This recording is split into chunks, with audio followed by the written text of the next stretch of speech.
There's no more time for updates and facelifts. There's time for an all-new car. So say hello everyone to the brand new 2018 Honda Amaze. But first, let's look at the old car to see how much has changed.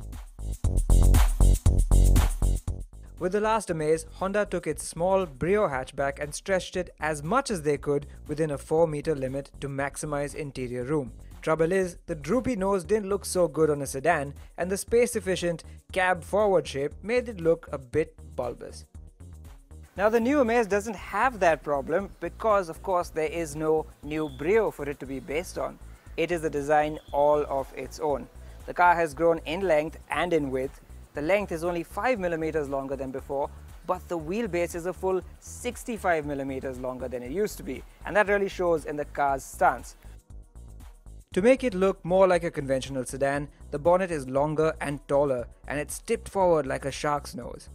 At the sides you now get one strong shoulder line and a roofline that extends far back.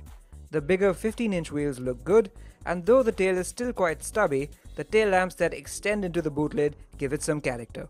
So whether you like the shape or not, the old car did allow for a lot of space in the back seat. So what's the new car like on that front? Now backseat space was always a Honda Amaze hallmark, and things have only gotten better this time around, thanks to that 65mm longer wheelbase. In fact, Honda says there's 25mm more space between the front seat and the back seat, and they've done that also by moving the back seat a little bit further behind. Now, legroom as a result is quite phenomenal for a car of this size. Headroom is okay. I'm 5'7" and a bit, and I figure taller passengers might have a little harder time. Thigh support is actually pretty good, and Honda has even managed to fit 2 cup holders and very large bottle holders in the doors. However, the rear headrests are still fixed, and there are still no rear AC vents. So they've managed to keep the back seat spacious, but what does that mean for the boot space? Let's quickly go check that out.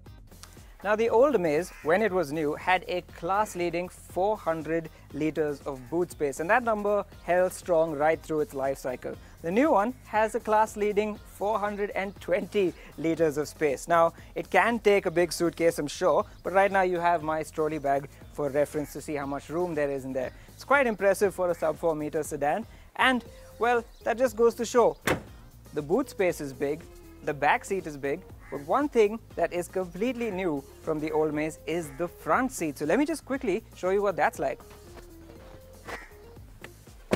Now boy oh boy, is this a pleasant surprise. Our biggest criticism of the old Amaze was that the interior just didn't feel special or premium enough, and they've done wonders to fix that. For one, there's this nice piano black finish over here on the dashboard, and yes, some of the plastics are still hard plastics, but they're very good quality hard plastics, so it doesn't look or feel too bad. There's a nice dual tone color scheme, and yes, there are a few odd switches here and there that don't feel quite as good, but on the flip side, there are some really nicely damped switches like these aircon controls over here.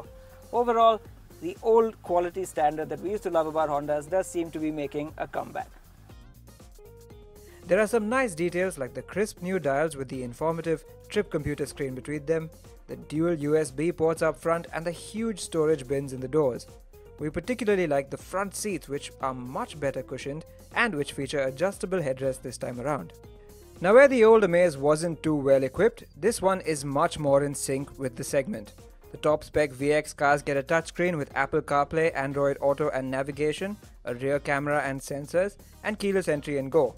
However, it doesn't get auto headlamps and wipers like some rivals, and projector LED headlamps would have added some premium feel.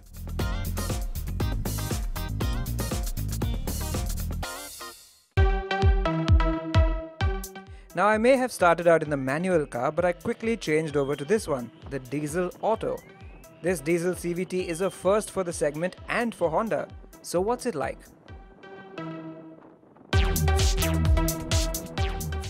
The first thing you should know, however, is that this car has slightly less power and torque than the manual version. So instead of 200 Newton meters, it's 160 Newton meters, and instead of 100 horsepower, it's 80 horsepower.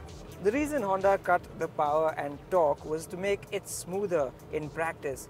if there was too much torque, the CVT would just slip and it would cause a very jerky and uncomfortable movement. So by reducing the torque, they allow it to be a lot smoother. So how does it feel out in the real world? Honestly, not too bad. It has its pros and its cons. For one, if you put your foot down really hard, you get that rubber band effect typical of a CVT, and because this is a diesel, already a noisy diesel, it only amplifies the sound as the revs build without matching acceleration. That can be a little bit frustrating.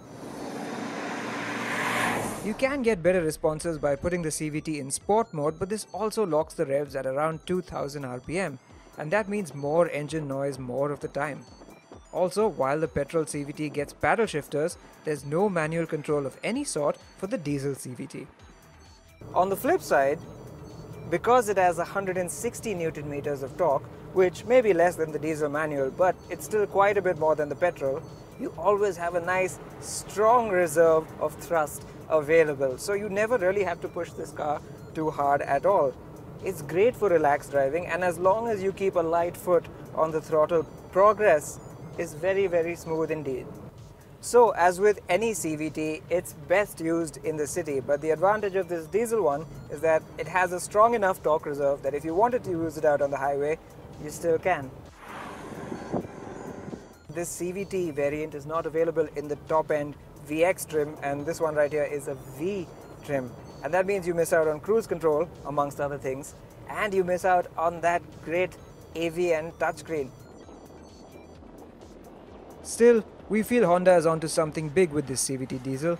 It has a smoothness you'd expect from a premium car, and with the promise of good fuel economy too, it seems like a match made in heaven.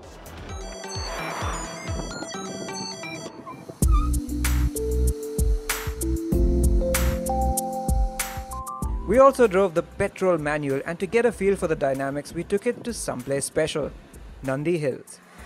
The engine is, as before, a 1.2 litre 4-cylinder naturally aspirated petrol engine, which makes 90 horsepower and 110 Newton meters of torque. And just as before, it's got a bit of pep low down, and it's got a lot of pep past 5000 RPM all the way to the 6500 RPM red line. It really, really loves to be revved. But it's also got that same weakness of a slightly flat mid-range, so that in-between phase between about 2000 and 4500 RPM, well, it doesn't get a move on as nicely as you'd like. So on to the dynamics, and there's a lot to talk about because this is an entirely new chassis underneath the new Amaze. The new chassis is stiffer and lighter, but that's not all. It's got a longer wheelbase and wider front and rear track, so it's got a bigger footprint on the road, and that means more grip. And this means you get a lot more confidence going around corners than you did in the old car. However, they've also dialed in some slack to the steering at the straight ahead position, and while that makes it less edgy to drive, it's also lost some of that sharpness as a result. But it still feels better to steer than many of its rivals. The new suspension has imbued the Amaze with a ride quality the old car couldn't even dream of. It's got this big car maturity to the way it rides. It absorbs bumps just so well, and it's actually quite a revelation if you ever driven the old car. And this hasn't come at the expense of highway stability, because when you're out at 3-digit speeds, it stays quite flat even over undulations. They've really nailed it this time around. And having tested a variety of new Amazes on a variety of roads in a variety of weather conditions, it was time to head back and try and put this new compact sedan into perspective. Now, if there's one way to sum up the new Amaze, it's grown up. And I don't mean that just in terms of size and space. It really has grown up in just about every measure from the first generation to the second. It looks a lot more mature for one. The interiors are much better put together and much better equipped.